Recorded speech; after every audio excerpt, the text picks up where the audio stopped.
recorded live from Studio 12A in sunny Phoenix, Arizona. You're listening to the Josh and Friends Podcast. Thank you for tuning in to the Josh and Friends Podcast. I am your host. My name is Josh. And this week's guest is a guy I met about a decade ago at the local watering hole. It was a bar, but not just any bar. We're talking about the best karaoke bar in all of Phoenix. And when I first saw this guy sing, it was very reminiscent of my old friends back home. A little tongue-in-cheek, very good singing ability, and a lot of fun.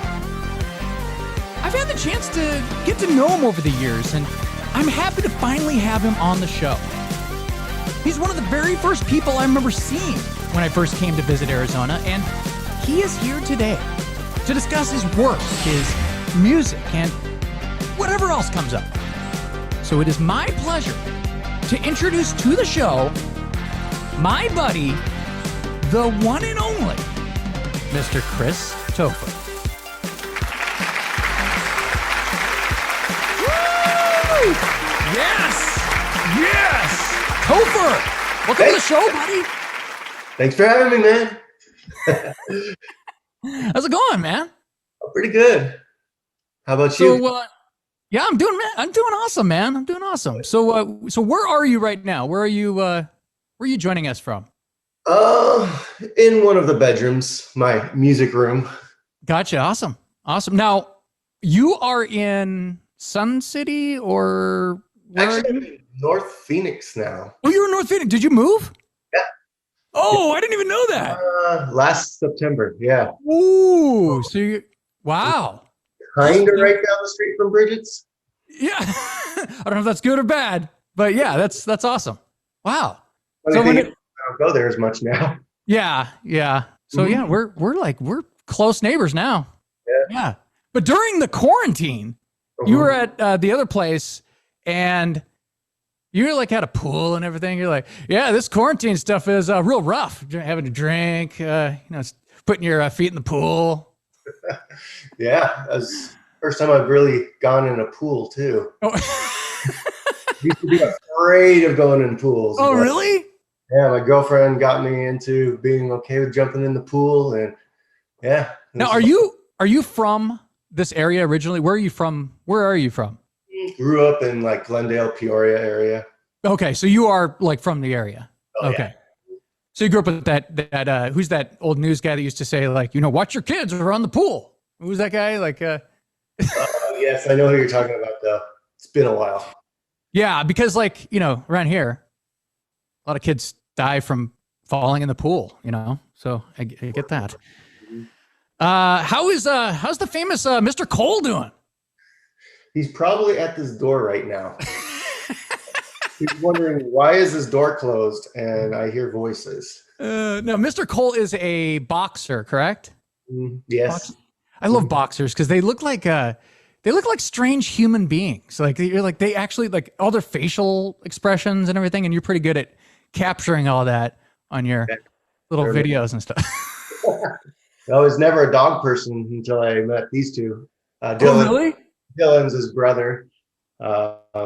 And then Cole, yeah. Now, Mr. Cole is he the more animated of the two, or because it seems like 75% of the videos are Mr. Cole. Yeah. and I get crap about it sometimes. It's Dylan's just as cool. Oh, poor Dylan. He does have a weird video on TikTok where he's got 123,000 views on it. What? I know. What is this? Of all the videos of Cole out there, Dylan has the most views on the video. What is he doing? Absolutely nothing. We were setting up.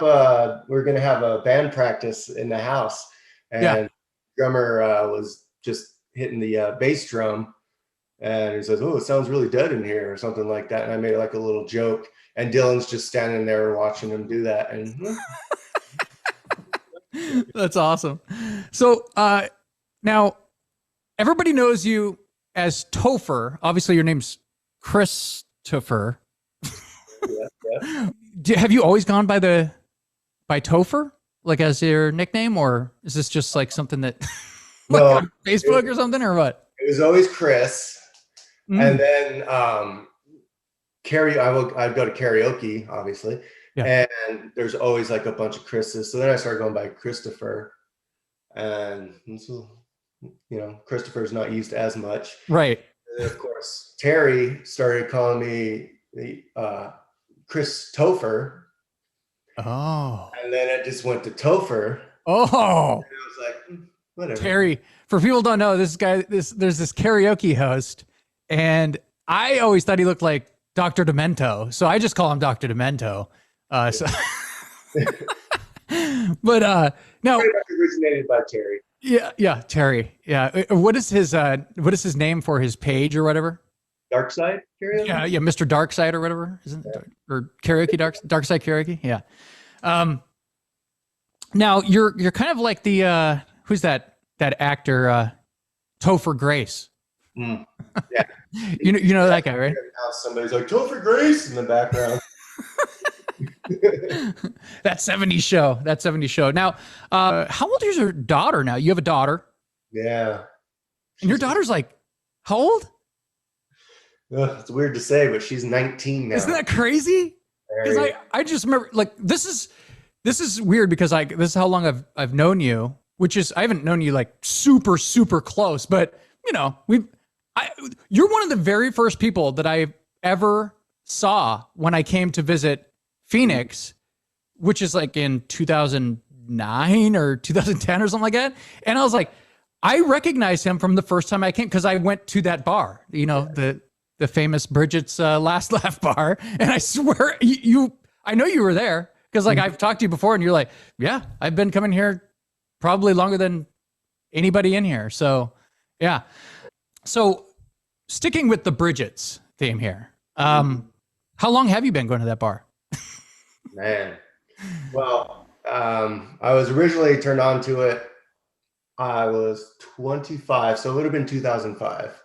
Okay, wow. Okay. A friend of mine told me about it. It was when I just started doing karaoke, and the place that we were doing it was like just down the road, but it was like, I don't know, like you could sing over your CDs if you wanted and stuff like that. So it wasn't like real karaoke. So then my friend told me about it and I was like, oh, cool. And I showed up and been going there ever since. And it's weird to look back at how long ago. Yeah, it is crazy because like it definitely is, the best karaoke bar, especially in Phoenix. Now, there's a couple of popular karaoke bars like, in Scottsdale, like North Scottsdale, I think. And then, Ernie's and what's that? The Grapevine one. Those are like kind of just, they're not, it seems like Brigget's has the focal point is the karaoke. Like Ernie's has like it's like a bar right in the middle of like, you're like, oh, I guess I'll sit. I don't know where to, you can't really see everything in Brigget's is like the focal point is the karaoke and they have a, super loud. So like you can't not watch the people singing, which is kind of cool. I think it makes it perfect for karaoke. Yeah. It's not like one of those bars where you're sitting there and you're like, oh, there's karaoke in the corner over there. Yeah, because it's weird about Ernie's because it's that entirely separate room. Right. Where if you didn't venture that way, you might not know that there was karaoke going on. Definitely, because it's a huge bar. That's a huge place. And then like in the back, obviously karaoke is going on because it's massively loud in there. But so you haven't been going there lately. And how long have you lived in North Phoenix now? I moved here. It's been a year in September. Okay. Gotcha. Okay. And you just kind of just not as much going to the bar. Yeah. I mean, just with getting, with my girlfriend now, it's like, it's more fun to sometimes just hang out at home, especially with these dogs. They're a lot of fun. Yeah. It looks like you're having fun with the dog. I think I love them a little more. Yeah. It's funny, but yeah. Yeah. And like, I think we went during a time when it was peaking, like, they had like American Idol and all that, kind of stuff where, and then the bars were just like packed as they were anyways. But now it's like, you have like, the pandemic and people like just to half the people don't really go out like they used to. Yeah. When I first started going there, like they used to have like a door guy on Thursday nights, and even Thursday nights were packed. And now it's just kind of died down. And yeah, you used to put like park all the way down the street and everything. I know. I was like thinking I should just park at your place and walk over. Right? Yeah, because like I moved into the place I'm in now, and you could literally walk right down. It's a 4-minute walk. So There's this terrible location now. Yeah, exactly. And by the way, when I was looking at places to move at, it wasn't a deciding factor, but it definitely played into the role of, I was like, wait a minute, I could walk to the best karaoke bar in town. I go, that's pretty cool. That's pretty Oh yeah. If it turns out to be a bust of a night. Yeah. Yeah, right. Yeah, I'm not like 20 minutes away or anything. Which I did often, by the way. I was like, this sucks. All right, time to go. Yeah. Yeah.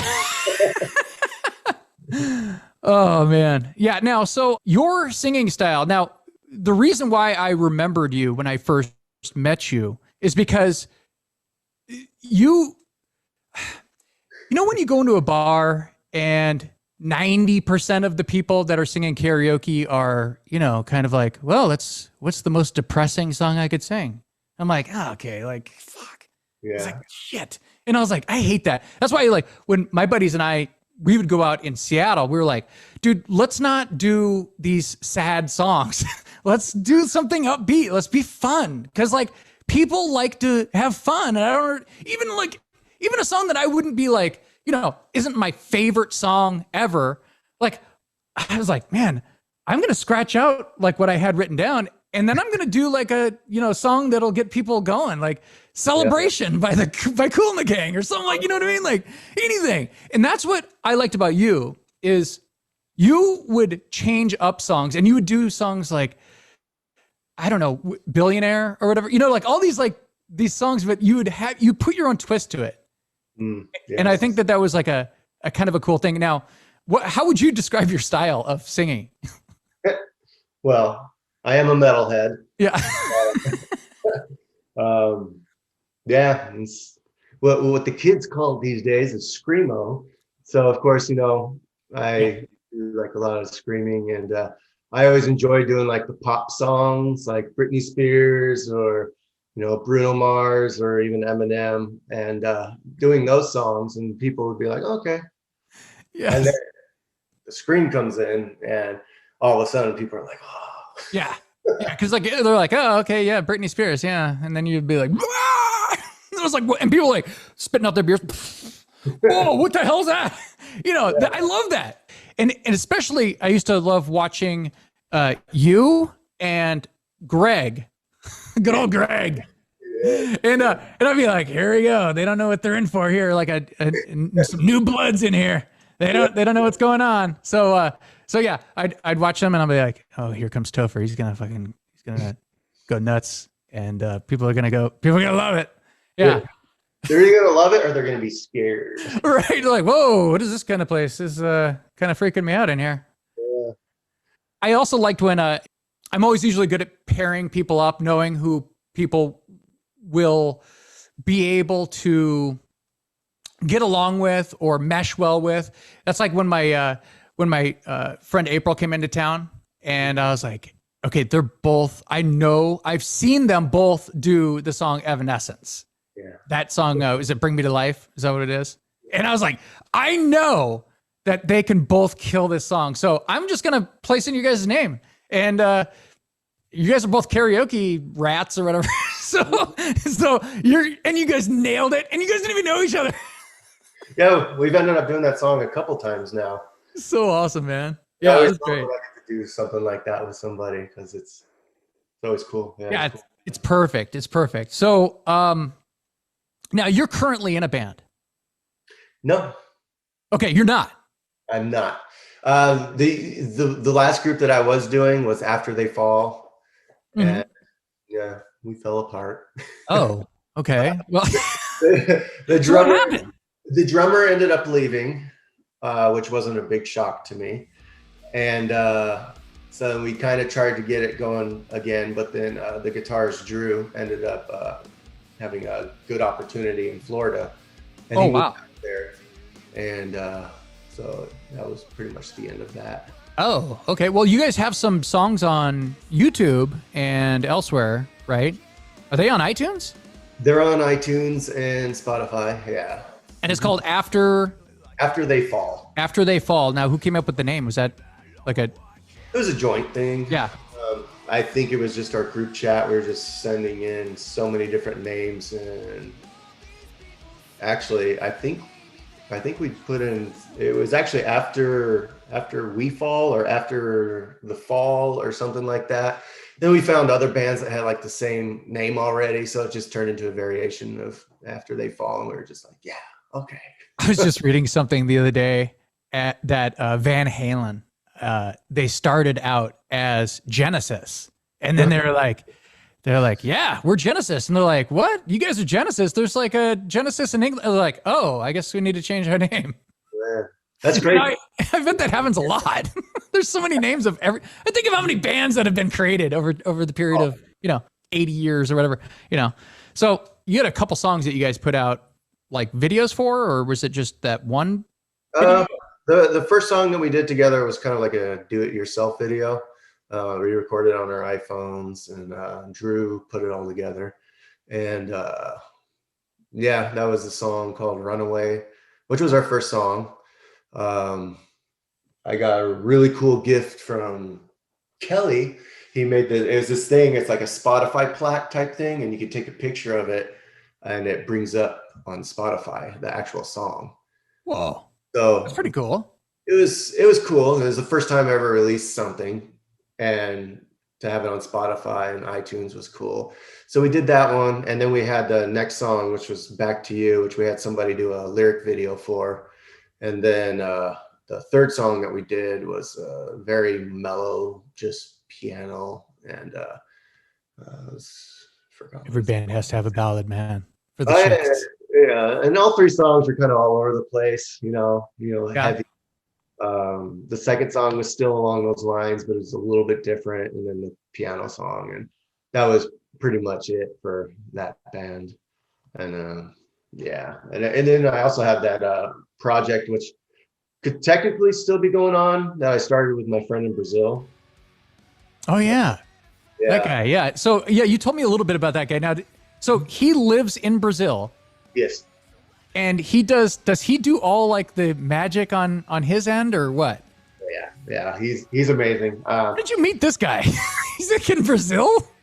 Yeah, I don't think I could pinpoint where we met, but I could guess.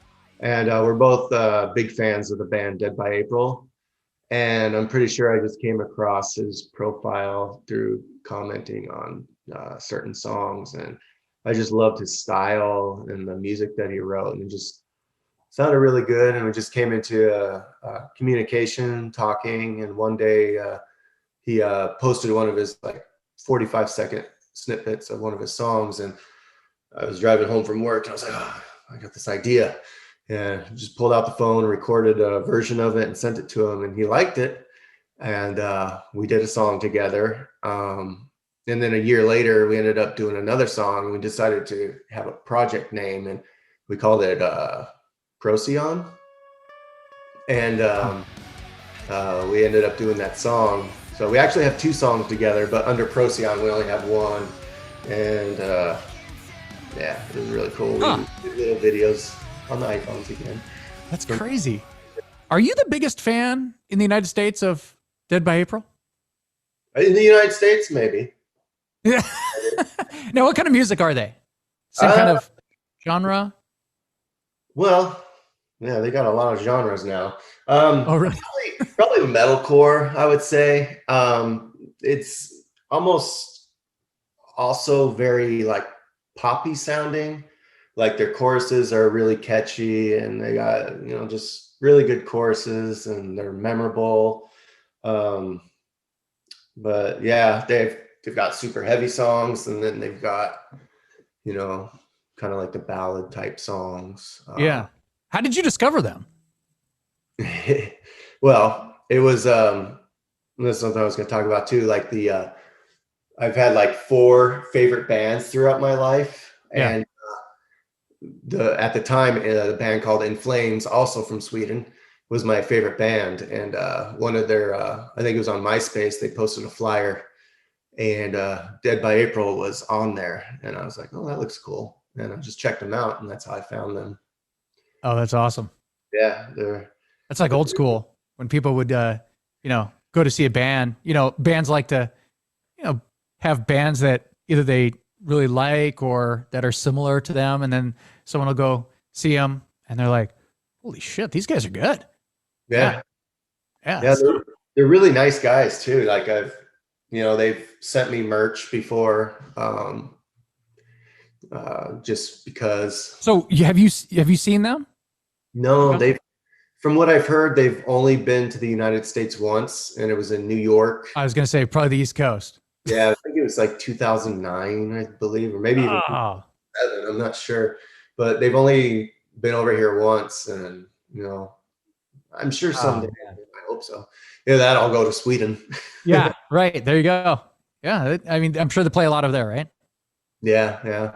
They've also had a lot of lineup changes too, so that's always been a kind of a bummer, Yeah, it's always a bummer. Yep.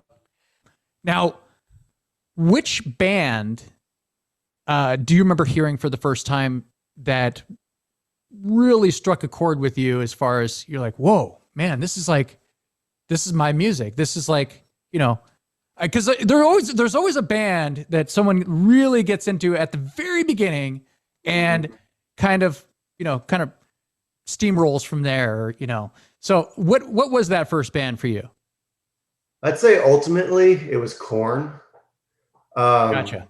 Now, at the time, I was just getting into music. I think the first ever CD I bought was 10 Summoner's Tales from Sting. And then I was also like big into Bryan Adams. I love Waking Up the Neighbors. And then there was this radio station. I can't remember what it was called, but they were playing like heavy music like you wouldn't normally hear. And they had like bands like Korn, Machine Head, Slayer, Testament. Like those are the big 4 bands that like I heard. That was like in 93, 94. And then that's just when I like really got hooked. And they're playing those on the radio. Yeah. That's crazy. Yeah. And it was super sad when they went away. And so then you had KUPD, which didn't really play too much. I think they might have been playing Korn at the time. But have you seen Korn? Have you seen Korn in concert? Oh my gosh, yes. I've seen Korn in concert. I've seen them awesome. So many times. I think I saw them as early as 95. Oh wow. I would That's go early. I don't know if you know this, but like I was a super huge Korn fan. I still have shirts from the 90s. Back in the day, I sold one on eBay for a couple $100, but I have a bunch of old merch. I even had, when I first started driving, it was called the Korn Mobile, and I had Korn stickers all over it, had a front Korn license plate, probably while I was wearing Korn. And that was actually my nickname in high school. People would call me Korn. And no way. Yeah, so that is awesome. I've seen Korn a lot. I even took a bus from Peoria to Tempe. It was on their Follow the Leader campaign before the album came out. They were at a Tower Records in Tempe, and I went out there and got a LP signed by them. That's awesome. So you got to meet them and everything. That's pretty cool. Yeah. I saw them on what was the tour in 99 issues or the 2000, 99, 2000, something like that. I just remember it was awesome because all of a sudden you see all these explosions and all these bodies dropping down like around the stadium. I was like, all right, this is pretty cool. Yeah. And it's pretty awesome. It was cool because like at the time they were like playing like the big arenas and stuff. Yeah. So, I mean, a lot of the bands I grew up on, they're playing like small bars and stuff. I think one of the first shows I ever saw was, well, aside from the Moody Blues, as far as metal, was a band called Obituary. And that was crazy. And then That's seeing awesome. like Korn in these big venues was like pretty amazing. That is pretty cool. Especially Yeah. So you actually got to see the band like grow and grow and grow to like the yeah. craziest height. Yeah. Well, So wait, what is the first band you ever saw in concert? Moody Blues. It is the Moody Blues. That's pretty cool. Went with my mom and dad to the state fair. Wow, that's awesome. Yeah. Nights in white satin. I've always thought about singing a Moody Blues song at karaoke. You should put a little screamo in it. Maybe. That's awesome. All right. So, what's the first piece of music that you bought on your own? Do you remember? I as far as I remember, it was 10 Summoner's Tales from Sting. Gotcha. Okay. That one. When I was younger and didn't have any money, though, I was checking out the cassette section at the warehouse for Informer from Snow. Oh yeah. Yes. You know, MC Hammer. Still don't know what he says. Informa. You know, I saw this dude sing that song at Briggett's once, and Really? he did it so good. It was amazing. Wow. It was It's beautiful. always crazy when you can like see it. You're like, man, that guy's like. I saw this one girl sing, "Oh Darling" by the Beatles, and I was like, oh, this ought to be good. Yeah, let's see if she can pull this off. You know, because 99% of the time you're like, oh, is this fucking over yet? But she went up there and I was like, holy crap! I was like, and that's like, by the way, that's kind of like when people go to see, or don't go to see, unless you're me. I'm like, what are you doing tonight? I'm going to see Topher.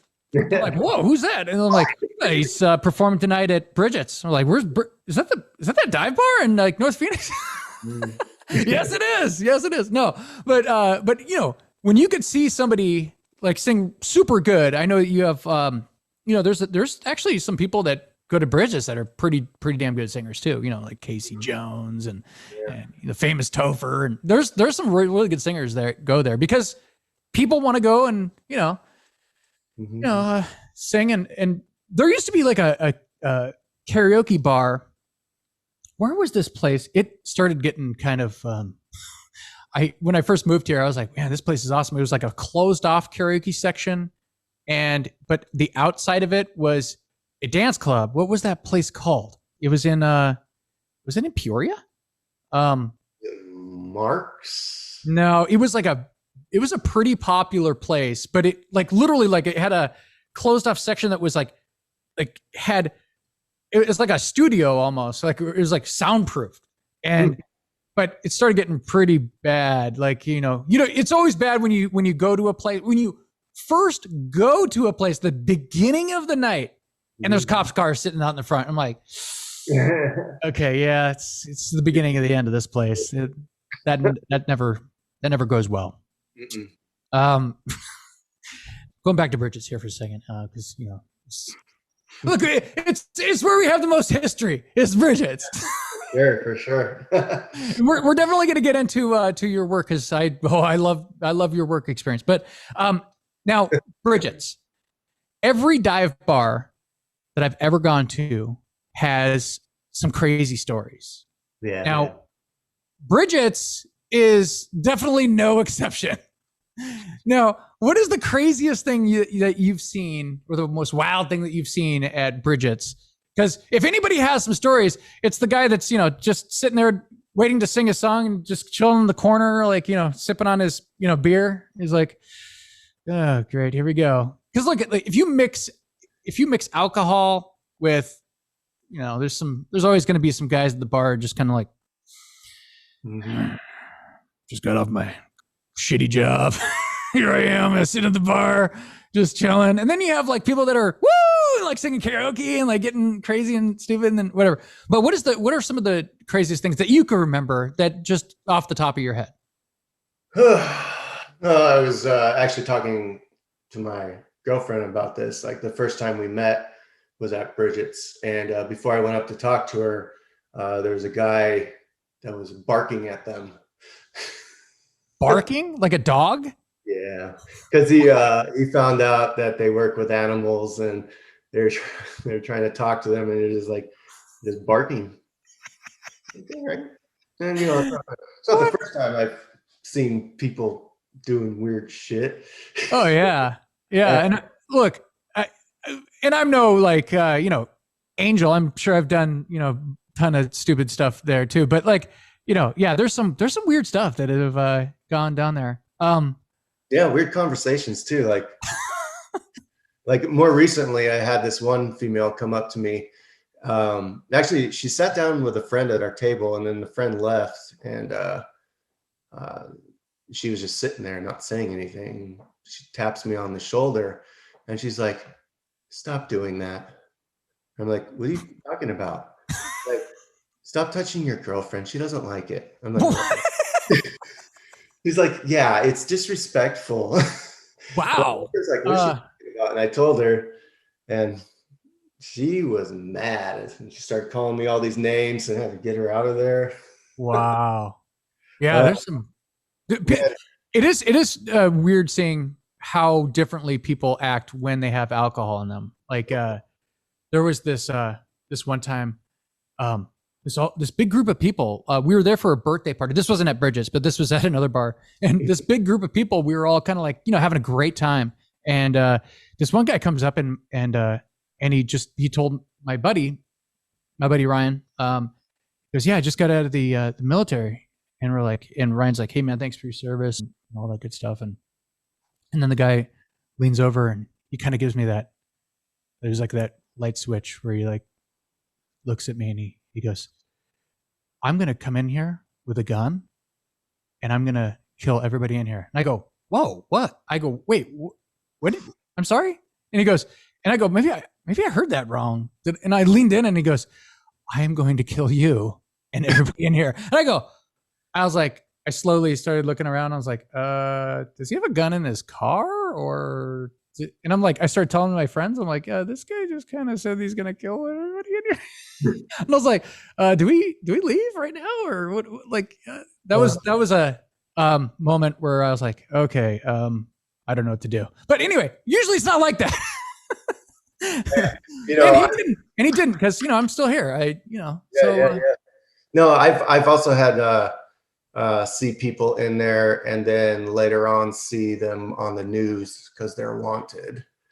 The wildest story though that I have is happened outside of the bar, and it was almost unbelievable. We were there on a random night for my birthday. I think it was a Wednesday night, and I was inside singing and a lot of my friends were outside.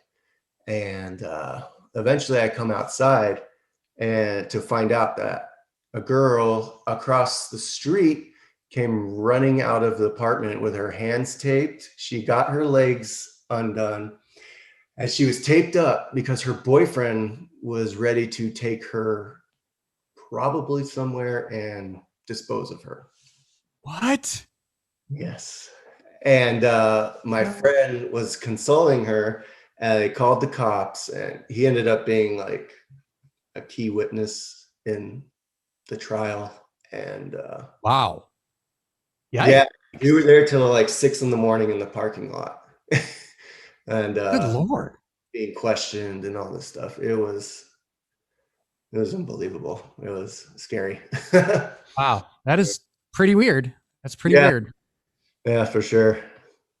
I remember one of the most memorable things that I have burned into my head is so I mean this had to be, I don't even know now, 6-7 years ago, when I was like flipping through those dating sites, and I saw this girl and I started messaging her, and then it comes Friday, she's like, "What are you doing tonight?" I'm like, "Oh, I'm going over to the bar right down the street."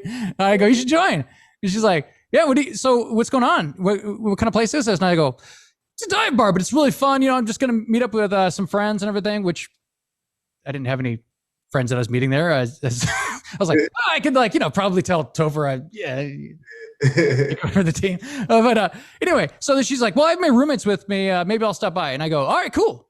So she's messaging me and then she's like, "Yeah, we're outside." And she's like, this is the place that you're. And remember, like, so this place, just to paint a picture. So Brigett is a dive bar. It's not a bad place, but for girls, I remember when that new owner bought that place. Mm-hmm.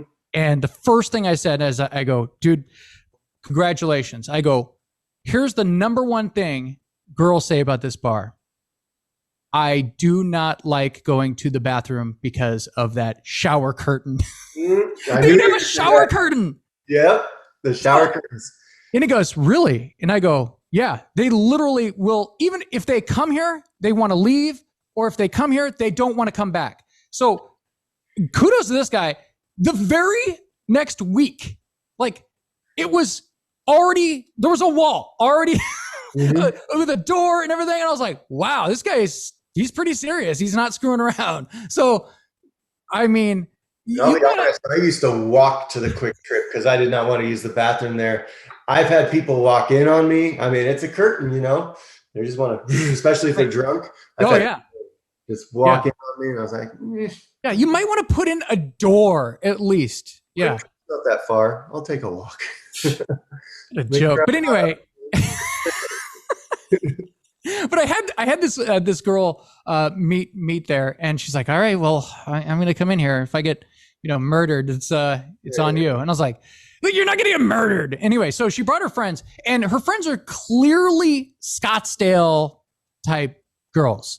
Mm-hmm. And the girl I was with was kind of like more age appropriate, and her two friends were, I think they were staggered in age. The one that was like a really young, like probably just turned 21 or something like that. And then the other girl, she looked like straight up like a model. Like, she's probably a model. I don't even know. And I go, that's the one I want you to pick one for the team with. And you're like, holy Jesus. You're like, I don't even know if I've ever seen a girl that attractive ever walk into this bar. Yeah. Anyway, I was like, hey, buddy, I got in there early, and I was like, hey man, can you, I have these girls coming here. Can you go and like, help me out? You're like, yeah. And then when they walk in, you're like, holy Jesus. Oh yeah. Awkward. But yeah, anyway. Mm-hmm. But anyway, I just remember that was like a pretty funny moment. Nothing ever came of it. Except for the girl, the really young one. She had clearly only ever been to Scottsdale, and she bought it like a round of drinks for her friends, and they're like, yeah, that'll be like $12. And she's like, what? Yeah. That's one good thing. Yeah. Welcome to a dive bar. Yeah. You're gonna pay a quarter of the price that you would in Old Town Scottsdale. Yeah. So, and then me going to Scottsdale and buying the same shots at Briggett's, I'm like, oh shit. Yeah, exactly. Exactly. Briggett's.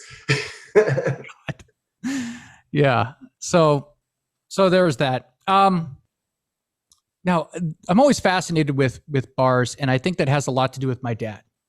My dad was kind of like, my earliest memories are like my mom, like kind of like The Simpsons, where like, they're calling the bar, and back in the day, you couldn't just text you like, where the hell are you? You had to call like the bar, and the poor bartender's like, yeah, we got a call for Mr. And they're like, it's like, yeah, I'm playing pool over here. So anyway, but anyway, I remember this one time my dad came back to visit, and he was like, he wanted to go visit because my dad grew up here, but he was like, I looked up this bar that we used to go to, and it's still here. This bar is still here. And he's like, I used to go there back in the 70s. And I go, what? And I was like, Jesus. And so he wanted to go there, and I was like, all right, let's go. So we went in there, and it was kind of fun to watch my dad kind of like, wow, this is like exactly kind of like the same, like, and the reason why I bring that up is because one day you said you found this great karaoke bar. And you're like, dude, it's dead in Briggett's. You want to go down the road and go to this karaoke bar that I found? And I go, yeah. And it has the karaoke. It has this amazing, selection of songs and a sound system and everything. And I was like, all right. So we pull up to this bar, and I was like, dude, this is the bar I went to with my dad. Yeah. It's like a sketchy kind of bar with questionable people inside. But yeah, you took me to that bar. How did you find that bar, by the way? What is the name of that bar? I remember. No, it's called the Dunes. That's right. 35th Avenue in Dunlap, which is only a mile away from the famous 27th Avenue. Whoa. What is the famous 27th Avenue? Oh, you hear people all the time talk about 27th Avenue in Indian School, 27th Avenue in Camelback. Mm. Yeah. I'm guessing it's not a good thing. It's not. Look at it. I remember when I first went there with my dad, we walk out and it's kind of like, he's really, I'm going to say like cross between, bikers and Raider fans. Yeah. If you're an NFL fan, you know what I'm talking about. They have a look, and I was like, and they're staring at everybody that walks in, and then they stare you down. And I was like, okay, that's like, and I agreed with you. I was like, man, this place is amazing. I just wish that this place was, in a different place, which invited different clientele. Anyway, I don't know, man. Like the one thing that I'm always aware of in a bar is people's mood. And I think you are too, because you'll kind of switch up songs too. Like, yeah. You know what I mean? Like, all right, like it's already going like downhill here. Like someone's singing like, the Titanic theme song or something, picture or something, and if I'm looking around and I'm just seeing like but it's just like 90% like angry guys and they're just staring you down. I'm like, I get it. Maybe I should move on. Like maybe sing a song and just get out of here. Like just move on a little bit. And, I think I've been there since that time. I did.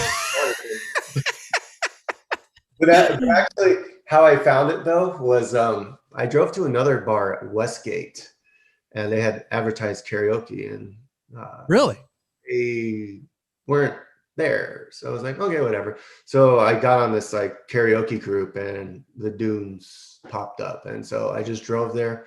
I walked in, the host bought me a shot for showing up, and I was like, all right. No, wait a minute.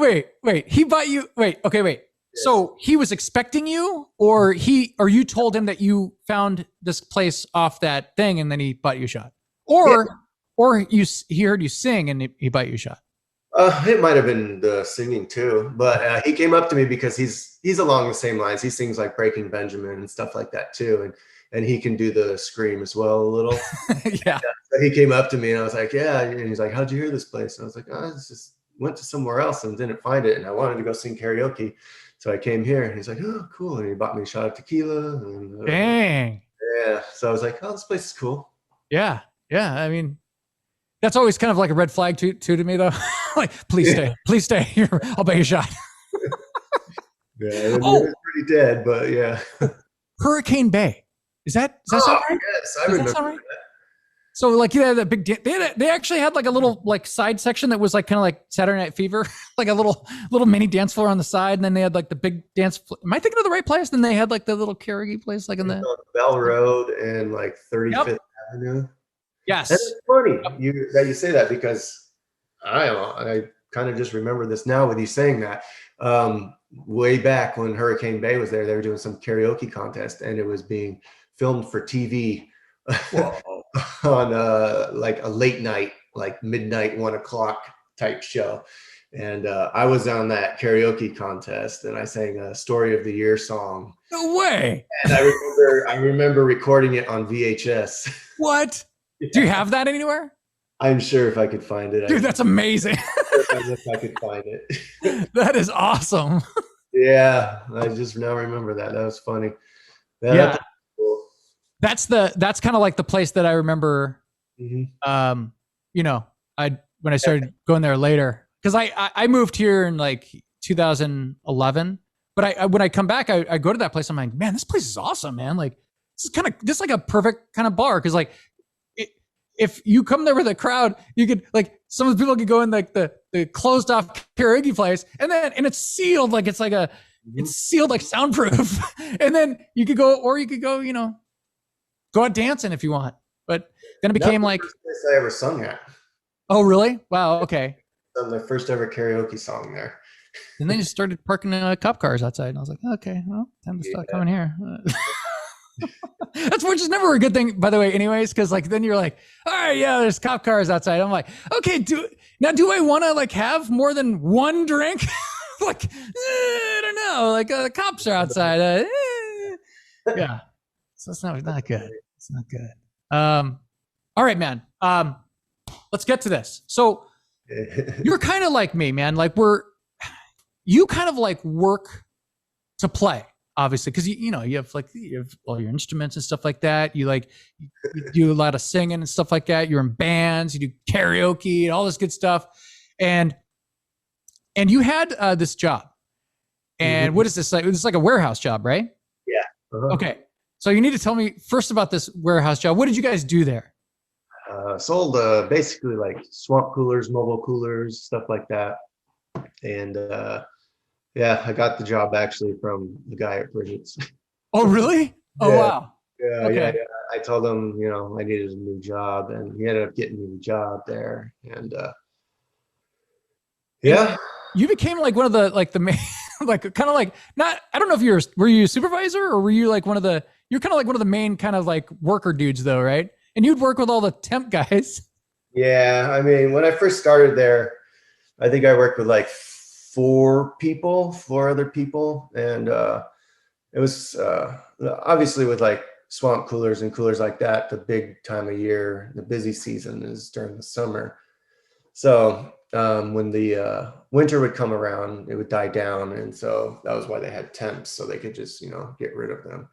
So I ended up making it through the summer, which was fine, which was good. I thought, oh, cool.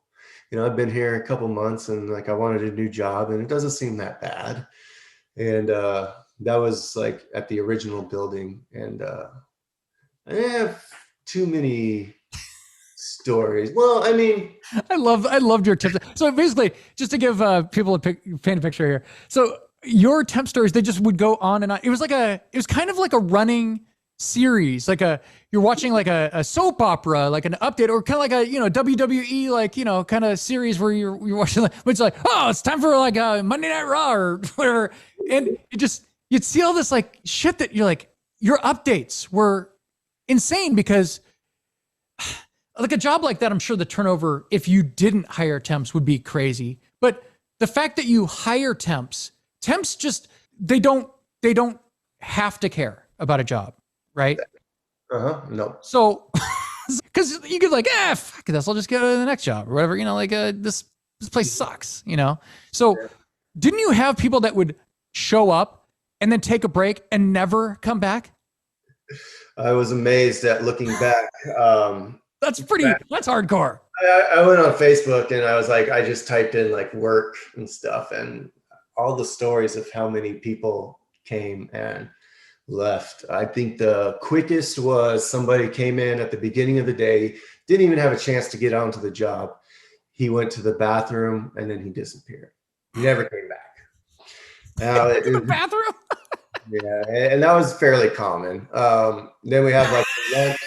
We'd have the lunch people that would go to lunch and never come back. Oh God. And and then there was times where people would hire them. I remember seeing one post that I posted. And I was like, Monday, 3 new hires. They all 3 showed up. Tuesday, 2 of them showed up. Wednesday, 1 of them showed up. My God. And none of them would ever really last past a month or 2. I mean, what? It's crazy too, because like, no, were these like just a range of different ages too, or are these like all kind of like the same kind of age group? All over the place. So we had All people, young, like, 18, 19.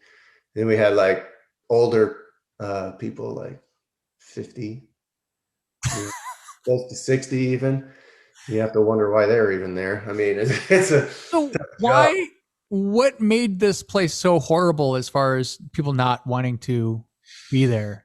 Like, what was it? Because look, I used to do pavers and retaining walls. I get when we would hire temps or just a regular guy up the street, and they would only last, a day, because we're hauling, 100-pound pavers, for 10 hours a day. I get that. That's the worst. And it was like in, pouring, freezing rain. I get that. But what are you guys doing there that is so bad? Or is it just people just don't care. They don't want to work, or. I don't know. It's a mixture of people's work ethic, the fact that it was a tough job and they weren't paying people, good enough money. And if you're bringing temps in, a temp is not going to want to come in and bust his ass unloading containers, which take, a minimum 2 hours to unload in the summer heat. Yeah, that's bad. Anywhere from like 20-pound boxes to, close to 100 pounds.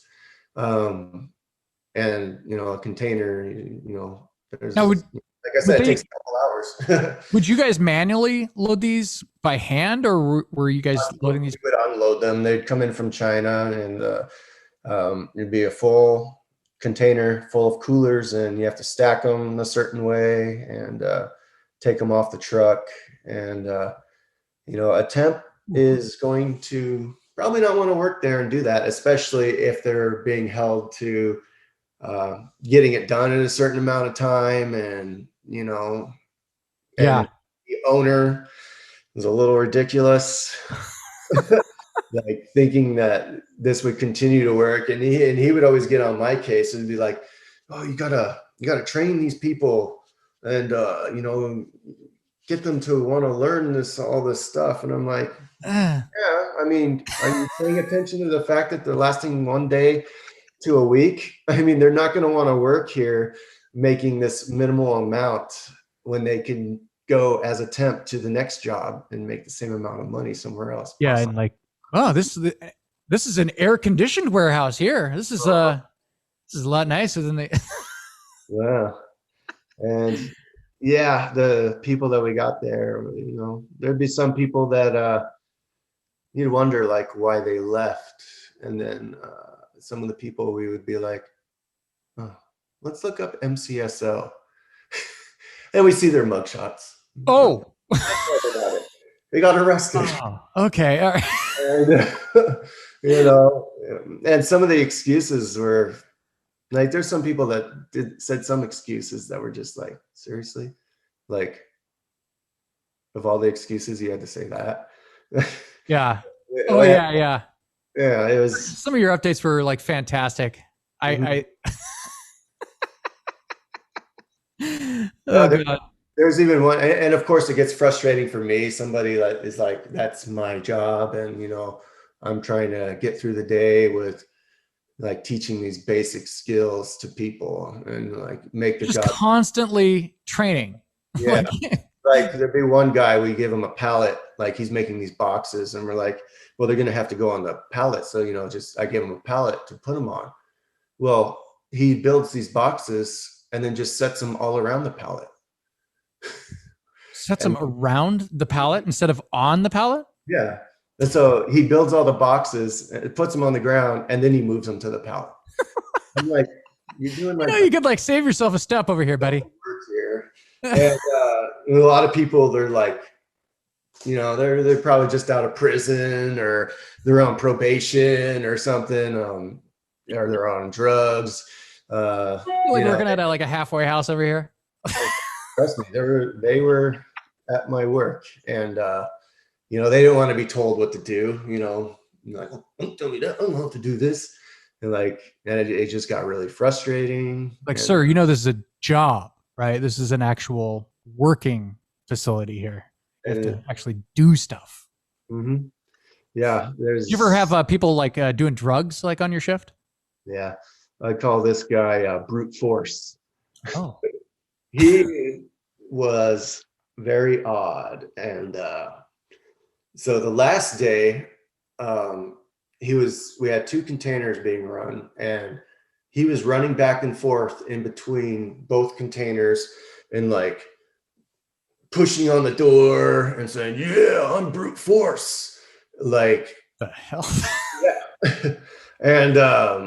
And I was like, you need to, help with the containers and not just be running back and forth.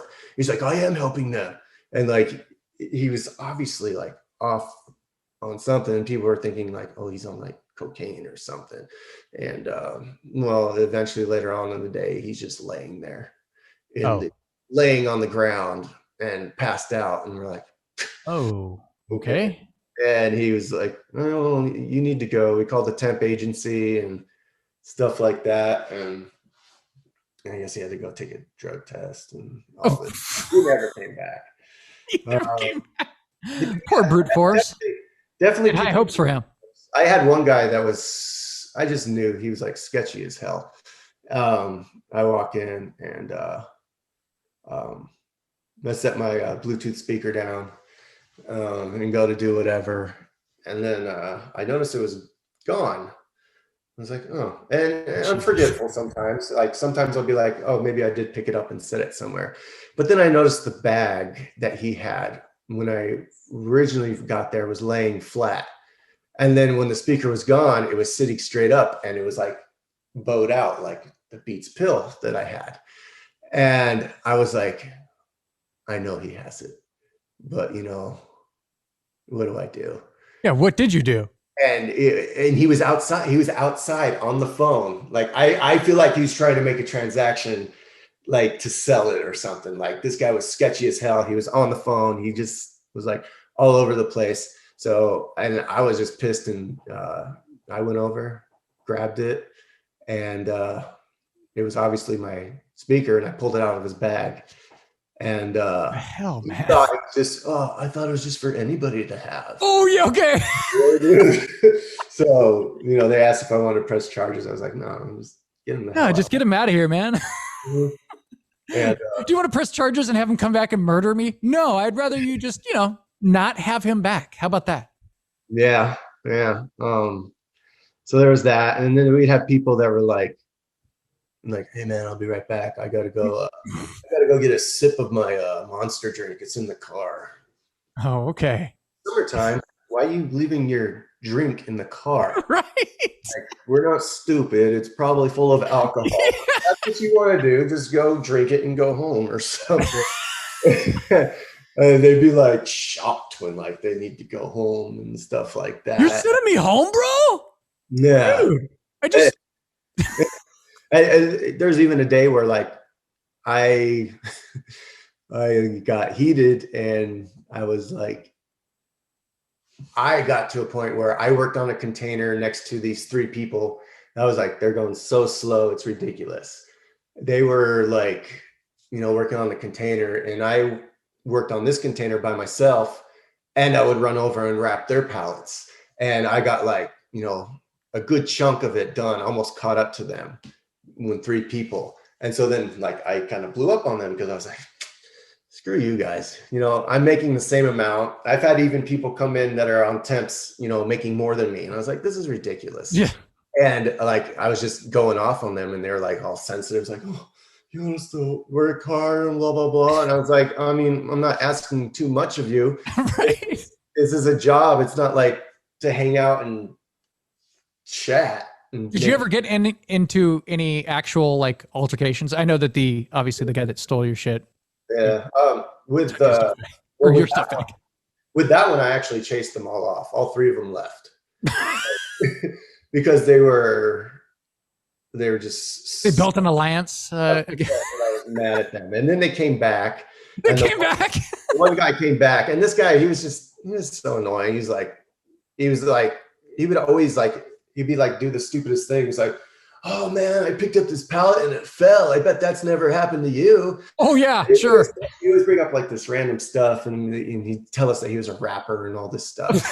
and he got this thing, somebody called him stupid or something, and he got really mad, and he's like, I'm not stupid. Whatever, dude. I mean, So he came back after. He was one of the guys that I ran off, and he ended up getting in an argument with the other coworker, and he left right after that. Yeah, plenty of times. As far as like getting altercations and stuff, yeah.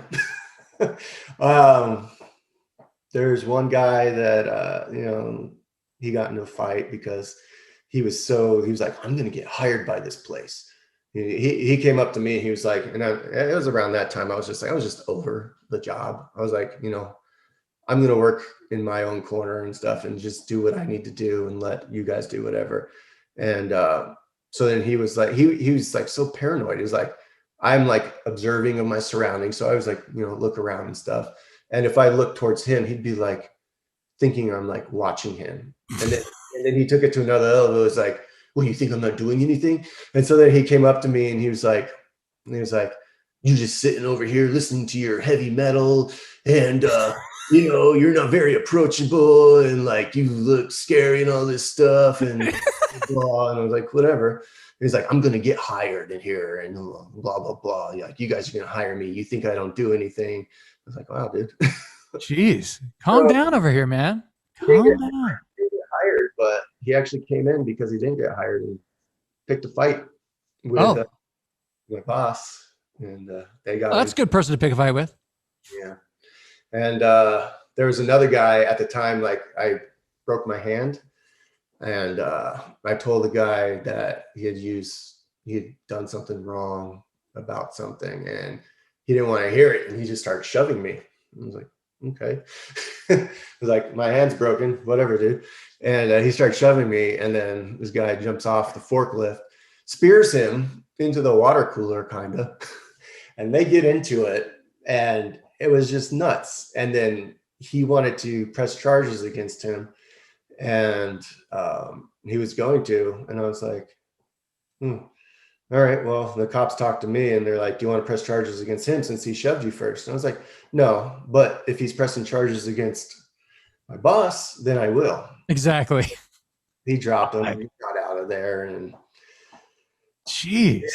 Yeah. So you're at a better place now. Yeah. Oh my gosh, it's like night and day at this place. Do you miss the chaos? Do you miss the excitement, the craziness, the hey? No, but the people on my Facebook do.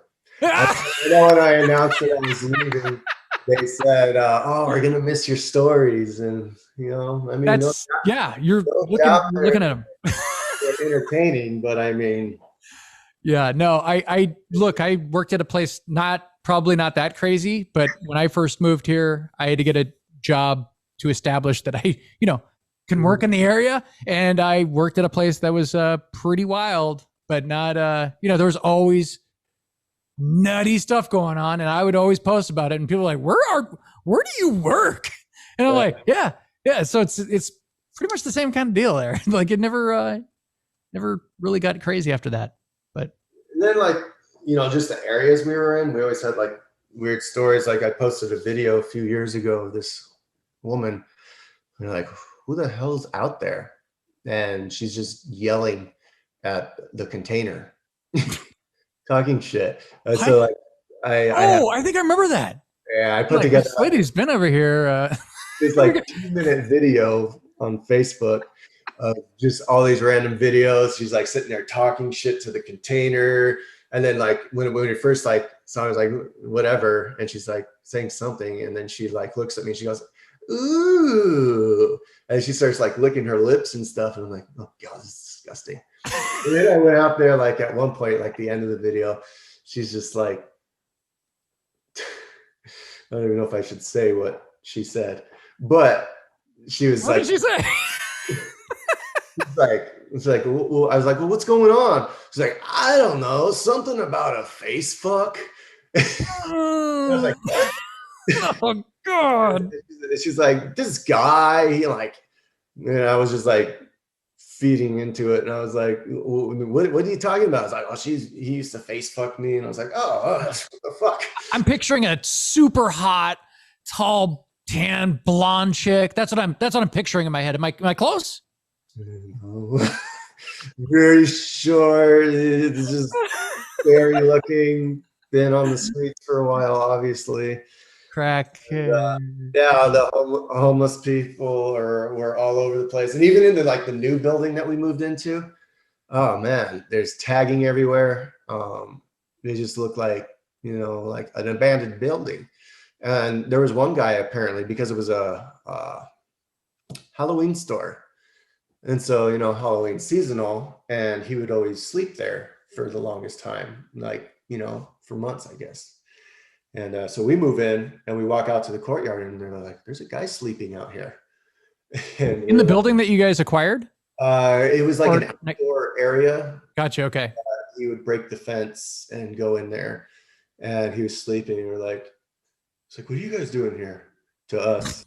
And he's like, I thought it was the Halloween store. Like, blah, blah, blah. Oh, like one of those spirit Halloween stores or something? Yeah, something like that. And like, nope, we're a new place. We have people here all the time.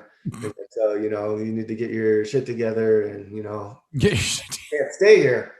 Well, he ended up moving to the front of the building inside one of the docks. So they're like, okay, you got to move again. And then eventually he moved across the street and set up like a fort across the street. Was, you know, it was fine, whatever. And then we're like, oh, we haven't seen him in a while. We ended up moving in on top of the roof. What?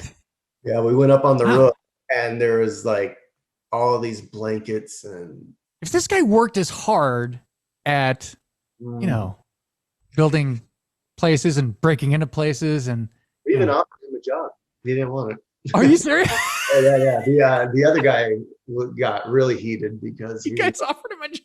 Yeah, he got really heated with him, and he was like, you know, you're disrespecting me. And we're like, I'm telling you. I mean, you're already here, dude. You like want to work? I can give you a job if that's the problem. And that's pretty cool, actually, that you guys offered him a job. Yeah, he didn't take the job, and that was like towards the end of my time there. And it was like, so eventually me and that guy were kind of getting into it because he was like, oh, he was just like a terrible worker, and he was like, oh, this place is, you know, oh, it's your problem right now. You're not doing your job. I was like, really, dude?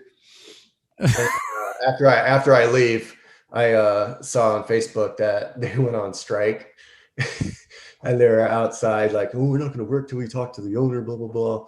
And then I find out like, you know, maybe a month later that he ended up quitting the job. I was like, wow. Crazy. Well, I'm glad things are, you know, looking up or have been looking up, right? Yeah. You got like a new job. You're like living in North Phoenix now. And I don't know if that's like a, you know, I mean, you're closer to civilization and all, you know, your old school friends like yours truly. Yep. So that's good. But I could talk to you for days about the old bar stories and, you know, Mini Santana. And I don't know what happened to Mini Santana, but Mini Santana, who has like 14 Facebook accounts, you know, your old work stories. This could go on forever, right? So, but so you don't have a current music project right now, but you're kind of like, you know, rehearsing and putting something together. I've been auditioning for this one band. I've gone down there, I guess, 3 weeks in a row, and next week will be the 4th week. So, you know, just hoping, you know, something comes of that.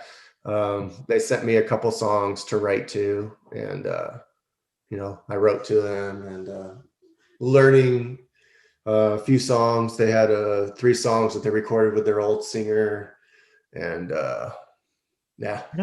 Awesome. Well, if anything does happen, I'll have to you know, update on here, and maybe we'll have to have you back for that. And I am going to post 1 or 2 of those songs that you did, so people could check it out. The famous styles of Topher. Yeah. But man, I appreciate you coming on. And maybe next time, now that we've had you on, maybe we can have you on back for like a, you know, metal special or a WWE countdown with Eric and Rich or something like that. You guys are like, you guys are my go-to like WWE guys. Yeah. I challenge Eric to a title match. Oh, did you hear that, Eric? You hear that? All right, man. All right, man. Well, it was good having you on, buddy. Appreciate you coming on. Thank you very much. I appreciate it. All right. For Chris Topher, I am Josh. And as always, thank you for being a friend.